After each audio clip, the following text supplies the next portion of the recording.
Penguin Random House Audio presents A History of the Bible, the Book and Its Faiths, by John Barton. Read for you by Ralph Lister.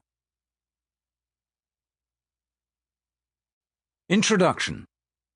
The Bible Today. The Canadian literary critic Northrop Frye, 1912 to 1991, wrote of the Bible, "This huge, sprawling, tactless book sits there inscrutably in the middle of our cultural heritage, frustrating all our efforts to walk around it. In a secular age, some might think it surprising how much interest there still is in the Bible. As the celebrations for the 4th centenary of the King James Version, KJV, sometimes known as the Authorized Version, AV, in 2011 showed clearly. Even those who do not believe in Christianity continue to be fascinated by its presence. For believers, the Bible is often seen as inspired by God and having a high level of authority in matters of belief and practice. For non-believers, it is the central document of Western culture.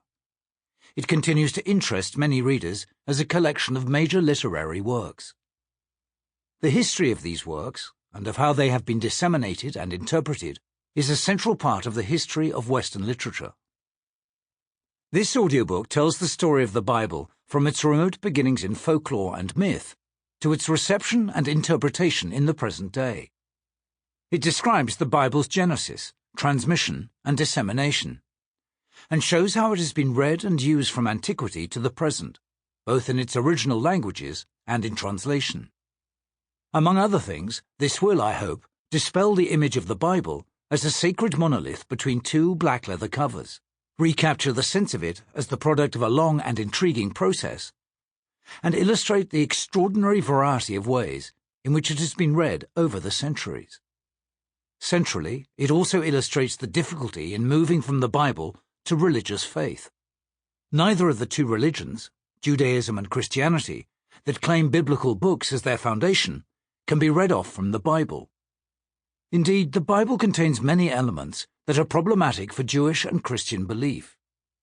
These include not only widely known morally objectionable features, such as God's destruction of innocent people in the stories of the Israelite conquest of the Promised Land, but also the variety of genres: narrative, prophecy, poetry, many of them not conducive to doctrinal definitions, and the setting in ancient cultures, many of whose features we do not share.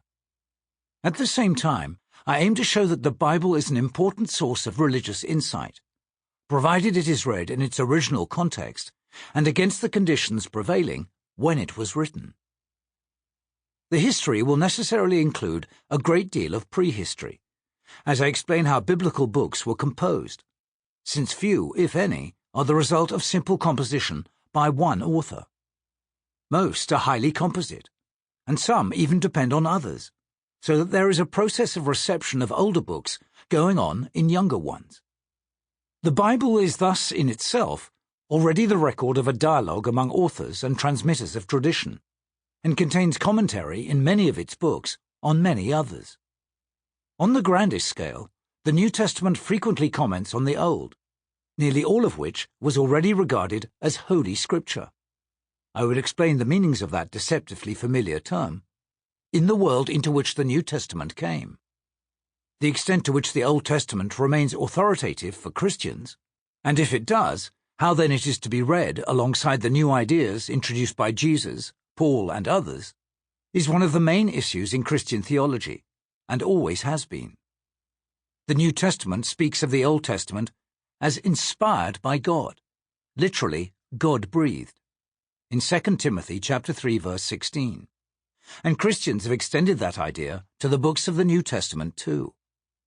It is not clear, however, how this affects the way the Bible actually functions, or the kind of authority it exercises over believers. To call the Bible inspired implies that God had a hand in its production, but exactly how that worked in practice is seldom defined. A further purpose is to distill the current state of biblical scholarship. The Bible has been subject to the most minute scrutiny in modern times, and there is an ocean of theories about its origins, meaning, and status in which the general reader can drown. My intention is to describe the present consensus, where there is one, to discuss reasonable options in areas of dispute, and to indicate those where we might try harder. Alongside these descriptive tasks, the audiobook also makes an argument that the Bible does not map directly onto religious faith and practice, whether Jewish or Christian. I will propose that though the Bible, seen as a collection of religious texts, is irreplaceable for many reasons, Christianity is not in essence a scriptural religion, focused on a book seen as a single holy work. Judaism, similarly, though it greatly reveres the Hebrew Bible, is also not so Bible-centered as is widely thought. Islam, perhaps, is the ideal type of book religion, and by comparison with it, Judaism and Christianity stand at a considerable distance from their central holy text. The Bible is very unlike a creed or a confession, such as the great Protestant ones, the Confession of Augsburg for Lutherans, or the Westminster Confession for some Calvinists. It is a melee of materials, few of which directly address the question of what is to be believed. The history of the Bible is thus the story of the interplay between the religion and the book, neither mapping exactly onto the other. There are versions of Christianity that claim to be simply biblical. No versions of Judaism do so. But the reality is that the structures and content of Christian belief, even among Christians who believe their faith to be wholly grounded in the Bible, are organized and articulated differently from the contents of the Bible. This can be seen most clearly in Christian fundamentalism, which idolizes the Bible yet largely misunderstands it.